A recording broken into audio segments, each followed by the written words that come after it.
Sellers, use your equity to achieve your goals. Good news, home equity is on the rise and most sellers are in better shape than they think. Hi, I am Suma Sridhar, real estate broker in the Bay Area. If you are a homeowner, odds are your home equity has grown significantly in the last couple of years. We all know that home equity builds over time as home values grow and as you pay down your mortgage. According to the Equity Insights report, and I quote, the average home owner has nearly 300,000 in home equity.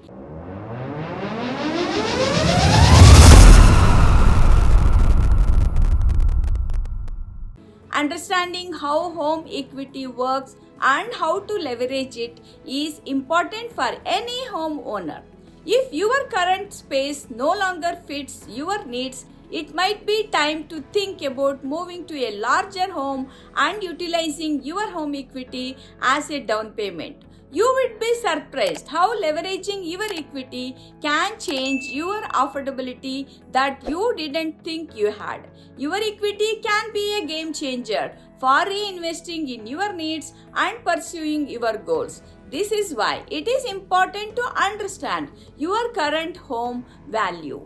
Please reach out to my team and me to get the current market value of your home and learn how much equity you may have in your home. Once again, I am Suma Sridhar, real estate broker in the Bay Area with the tradition of integrity and excellence. I love what I do and people love what I do. Thank you so much for watching. Have a great day.